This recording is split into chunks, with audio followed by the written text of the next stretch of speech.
Տերհայր Նագիրի ներկայացնում։ Դրոս 2 տարի առաջ գործարար Աթուր Մխիթարյանի ներկայությամբ մենք քննարկում ենք իմ առաջարկը Ադավաս Սահակյանի հետ, որպեսզի պարգևատրենք իրեն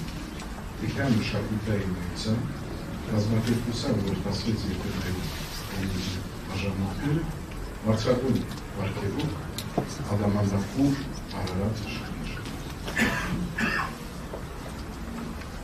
Ինչպես միշտ պարոն Սահակյանը ասում էր, գիտես մի քիչ համբեր են, այսօր 3 հատ վիրահատություն ունեն, վաղը 4 հատ։ Եվ այնուամենայնիվ խոսակցությունը գործնական տեղի ունեցավ անցյալ տարի նոյեմբերի 21-ին։ Օրը ես հստակ հիշում եմ, որովհետև այդ օրը ընդունվեց որոշում եւ որոշվեց օրը, որ թող նոր տարին անցնի փետրվար մարտի մեջ։ Տեղ ունեցավ ողբերգությունը։ Երբևէ Ադամանդապուր Արարատ շքանշանի չեն արժանացել հետմահ։ Եվ ես չեմ գտնում, որ դա այդպես է նաև այսօր։ Մի անգամ ես թվարկեցի, ովքեր են շքանշանակիրները, նորից ուղղոցություն Գարեգին երկրորդ ամենայն հայոց կաթողիկոսը, Շարլ Ազնավուրը, որ այս դահլիճում ես մեծ պատիվ ունեի նրան դա հանձնելու, մեր արվեստի գրականության ամենանշանակալից դեմքերը։ Տեսեք 24 տարվա ընթացքում ընդամենը 26 հոգի են արժանացել այդ շքանշանը։ Եվ պարոն Սահակյանը ինձ ասում է, բայց տես, դրանք գրականագետներ են, արվեստագետներ են եւ այլն, իսկ ես բժիշկ եմ։ Ես փորձեցի չհամաձայնել։ Նա մեծագույն արվեստագետ էր իր գործում։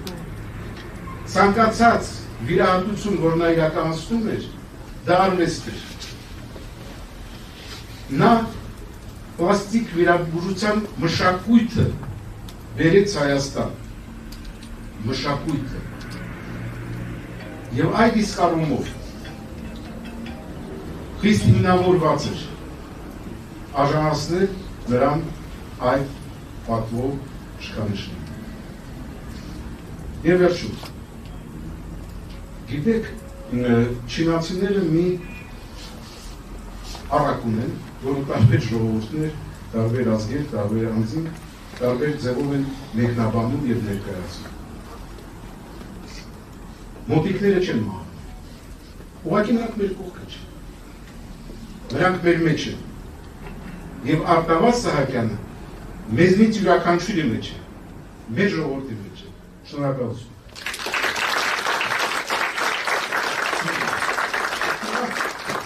Սիրելի Արամ, հրավիրում եմ քեզ, որպեսզի հանձնեմ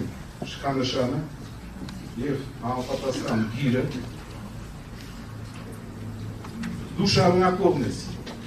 այն գործի, որը հայրիկը հիմնադրեց։ Եվ դա բացարձակ այն հանգամանքն է, որը արժանի է թե ուշադրության, թե հարգանքի։